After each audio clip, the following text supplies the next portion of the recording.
안녕하세요. 3월 30일 목요일 말드라에 오신 여러분들을 환영하고 축복합니다.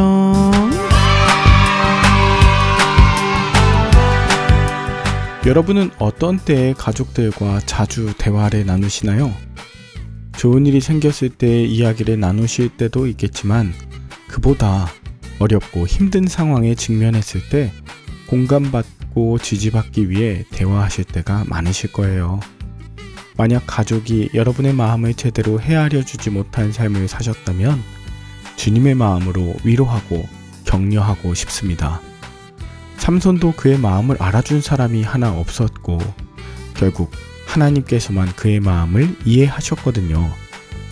오늘도 하나님께 우리의 마음을 아뢰는 시간, 하나님의 마음으로 위로하는 하루를 보내시길 축복하는 마음 담아 오늘도 힘차게 말드라를 시작해 보도록 하겠습니다.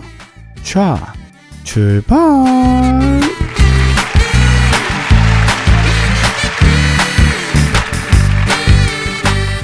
오늘은 사사기 16장입니다.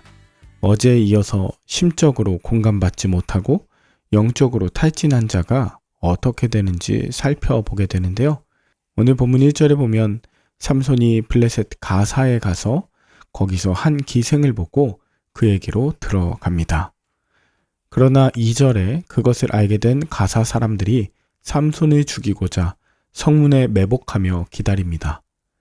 삼손은 밤중까지 누워있다가 도중에 일어나 성문짝과 문설주와 문빗장을 빼가지고 그것을 모두 어깨에 메고 헤브론 앞상 꼭대기로 갔다고 합니다.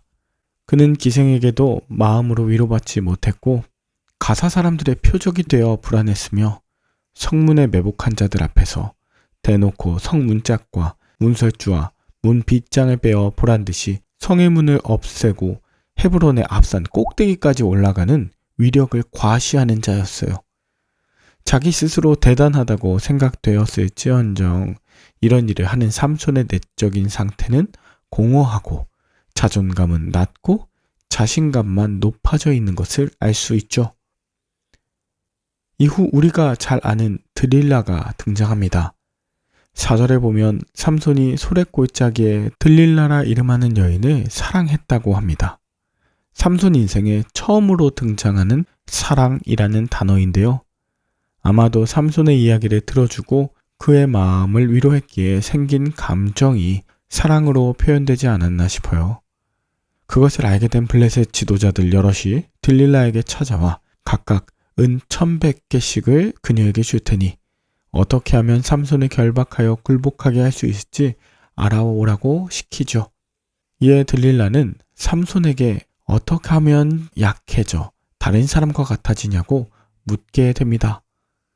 삼손은 이에 마르지 않은 새 활줄 7으로 결박하면 자신의 힘이 빠져 다른 사람과 같아진다고 하고 이후에 쓰지 않은 새 밧줄로 결박하면 약해진다고 했다가 머리털 7가닥을 배틀의 날실에 섞어 짜면 된다고도 하였지만 그때마다 블레셋 사람들이 들이닥친다고 말했을 때 그는 잠을 깨어 자신을 묶었던 것을 다 풀고 힘을 내었죠. 이렇게 3번이나 당하였을 때 15절에 들릴라가 삼손에게 말합니다. 당신의 마음이 내게 있지 아니하면서 당신이 어찌 나를 사랑한다 하느냐.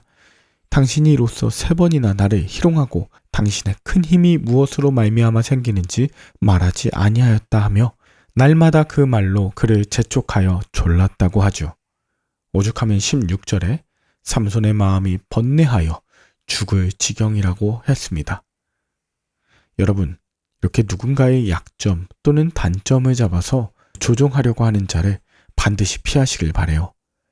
그것이 사랑이라고 착각하게 만들어서 사람을 컨트롤하는 것, 이걸 전문 용어로 가스라이팅이라고 하는데요. 지금 삼손은 자신이 위험에 처할 줄 알면서도 도망치지 못하고 또 자신의 솔직한 마음을 말하지도 못하고 그저 사랑한다고 구걸하는 자, 미끼 달린 바늘에 걸린 한 마리 물고기처럼 보일 뿐입니다. 마침내 17절에 삼손은 진심을 드러내며 들릴라에게 말합니다.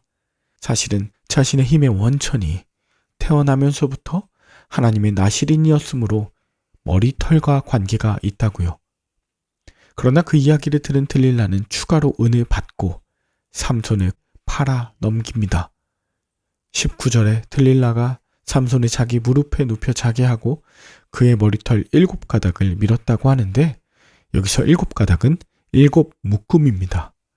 다만 이 삼손의 머리 묶음이 7상투였든 또 따은 머리였든 상관없이 그의 힘의 원천은 머리카락 그 자체는 아니었습니다.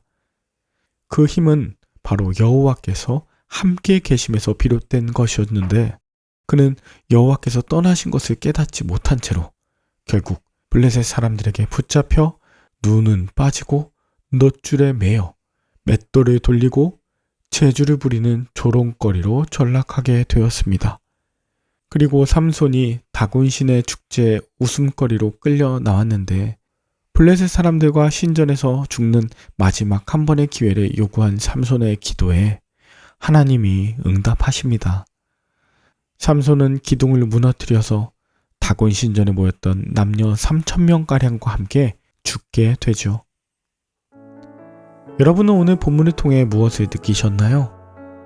저는 하나님께서 사람을 쓰실 때 반드시 그 때와 시기가 있다는 것을 확인하게 되었습니다. 한때는 하나님의 영광을 높이는 자였다 하더라도 그 후에는 여호와의 영광을 가리는 자가 있기도 하죠. 반대로 지금은 연약하나 노년이라도 하나님께서 들어쓰시는 경우도 있습니다. 중요한 것은 내가 하나님이 쓰실 만한 그리스도인으로서 온전히 준비되어 살아가고 있는가. 그래도 주일 성수만큼은 또 11조만큼은 지킨다고 하면서 마치 내가 머리카락은 자르지 않았다고 하는 그 행위 때문에 하나님께서 우리와 함께 계신다고 착각하면 안 됩니다. 부족하고 연약하지만 날마다 그분 안에 거하고자 하는 자에게 함께 하시며 긍휼을 베푸시는 하나님이세요. 특별히 연휴간에 탈진이 왔을 때 아무나 만나거나 사람 의지하지 마시고 영원히 변함없으신 그 하나님만 의지하시길 바랍니다. 그분이 여러분의 참 능력이 되시고 사나 죽으나 주의 것 되게 하실 줄 믿습니다. 함께 기도할까요? 하나님 아버지, 자신의 마음 들 곳 하나 없어 외로웠을 삼손, 끝내 자신도 죽고 블레셋도 죽이는 것으로 끝난 복수의 인생이 나의 인생이 되지 않을까 두렵습니다. 내게 주신 소중한 은사, 사명으로 민족을 살리는 자 되게 하여 주시고 주님과 늘 함께 동행하길 원하여 말씀과 함께하는 말들아 식구들 다 되도록 축복하여 주시옵소서. 예수님의 이름으로 기도합니다. 아멘. 오늘도 성령으로 충만한 하루 보내시길 바라며 저는 내일 다시 뵙도록 하겠습니다. 샬롬.